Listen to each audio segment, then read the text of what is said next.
Edwige, bonjour. Bonjour Julie. Vous êtes fondatrice de Préparer une école d'art. Vous préparez donc des jeunes, et notamment dès le lycée, au futur concours des écoles d'art. Pourquoi une classe prépa dès le lycée ? Alors, le constat est assez simple. Je me suis rendu compte que de plus en plus de jeunes veulent s'orienter vers des études d'art appliqué, design, graphisme, animation, architecture d'intérieur, sans trop savoir ce dont il s'agit et sans non plus comprendre les attentes des écoles. Et par voie de conséquence, je me suis dit, et c'est vrai qu'à l'heure actuelle, ils ne sont pas forcément bien préparés aux modalités de sélection qui sont de plus en plus ardues.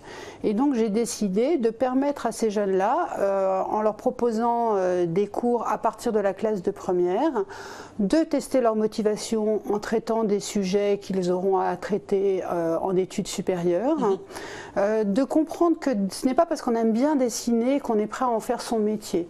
Il me semble important, trop souvent on a des jeunes qui viennent me voir en disant j'aime bien dessiner, je dessine tous les jours, je prends des cours de dessin. Oui, mais l'activité de loisir et en faire son métier, c'est une autre chose, et surtout la démarche artistique, la démarche conceptuelle de créativité sera différente. Et c'est vraiment, il me semble important, on va vers des études où malgré tout on resserre entre guillemets le choix et l'étau rapidement, et moi je veux absolument que nos jeunes, ils aient choisi en connaissance. Donc ça évite à ceux qui trop souvent ne savent pas, se lancent après le bac et puis peut-être perdre une année ou deux parce que ils n'ont pas réfléchi à ces études, ils n'étaient pas prêts. C'est vrai, et d'ailleurs moi j'ai une grande satisfaction, c'est de me rendre compte que ça fait plus de 5 ans que j'accompagne des jeunes et de me rendre compte que je n'ai pas eu un seul taux de retour, j'allais dire, ou de changement d'orientation. Ça me paraît fondamental. Par contre, certains jeunes qui au cours de nos années préparatoires vont se rendre compte que finalement, oui, ils aiment bien dessiner, oui, ils aiment bien créer, mais qu'ils ne sont pas prêts à en faire leurs études ou leur métier, ça arrive et c'est un grand soulagement finalement pour moi. Aussi. Du coup, quelles sont les formules que vous proposez, puisque donc le jeune qui est en première ou terminale a déjà un emploi du temps assez bien constitué, donc c'est quoi les différentes formules? Alors, nous avons 3 formules. Nous proposons des classes prépa, j'allais dire inspirées des modèles que l'on peut trouver actuellement sur des prépas Sciences Po ou des prépas médecine, à savoir qu'il s'agit de cours toutes les semaines où le jeune va pouvoir avoir 2 heures de cours et des semaines de stage intensif. Pourquoi ce rythme-là? Pour 2 raisons. D'une part, le fait d'avoir des cours de manière régulière permet aux jeunes de gagner en autonomie, à savoir qu'entre chaque semaine, nous allons lui proposer ce que j'appelle un os à ronger, du travail à faire ou ne pas faire. Mais ça va lui permettre petit à petit de se rendre compte si finalement il dépasse cette idée de l'activité de loisir. De mener la réflexion aussi en continu. Dans son quotidien, exactement. Les semaines de stage intensives ont comme objectif de permettre aux jeunes de se mettre en situation d'études supérieures. Et si jamais à la fin de la semaine, un jeune qui aura eu 30 heures de cours, ça va lui permettre de se rendre compte si oui ou non il est prêt. Ce qu'il attend. Voilà, exactement. Ah, oui. Et ça me paraît essentiel d'alterner ce rythme-là. Nous avons également des semaines de stage. Alors là, ce sont des semaines de stage qui s'adressent aux élèves de première, terminale, mais également il nous arrive d'avoir des post-bac qui veulent se réorienter. Ces stages-là sont des stages à thème, donc préparer les concours, tester ses motivations, comment préparer son book. On adapte nos thématiques de stage en fonction du programme de l'année et de l'avancement des échéances de sélection. Donc ça, beaucoup pendant les vacances scolaires du coup, pour que tout le monde puisse y participer. Alors il est clair que nous travaillons lorsque le jeune n'est pas en classe, donc essentiellement pendant les vacances scolaires et également les week-ends. Pour ce point-là, j'en viens d'ailleurs au 3e offre que nous proposons qui sont des packs de cours. Il s'agit de packs de cours individualisés dont l'objectif est de travailler un point bien spécifique. On travaillera comment améliorer son dessin, la préparation du book. Ces packs de cours peuvent se faire en live mais également à distance. Là j'imagine que le jeune voit avec vous et vous explique ses besoins et vous lui construisez quelque part un pack de cours adapté.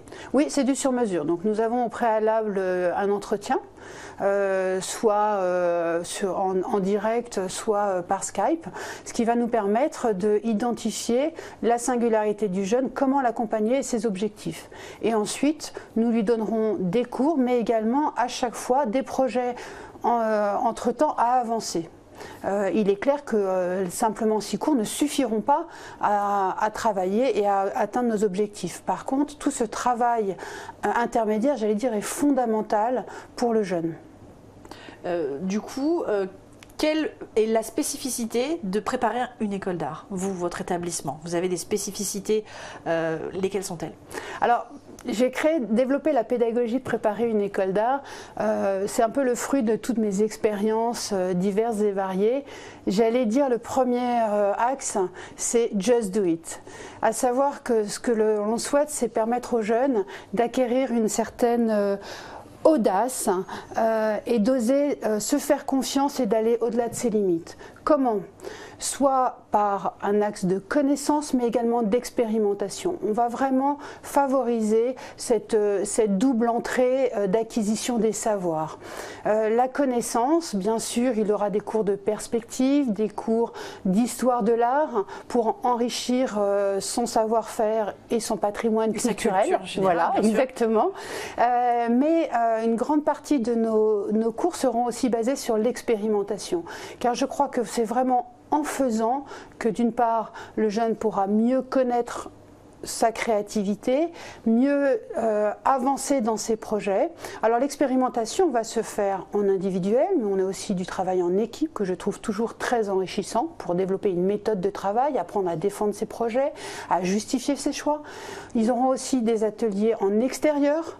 Il me paraît important de les amener dans la rue, puisqu'on le sait bien en études supérieures, et cette idée-là est venue tout simplement parce que je me suis rendu compte que beaucoup de jeunes, quand ils arrivent en études supérieures, on le sait bien, ils ont 3 jours de cours où ils doivent travailler en extérieur et souvent on les retrouve derrière des colonnes ou derrière des tentures parce qu'ils ne savent tout simplement pas comment faire, ils ont peur.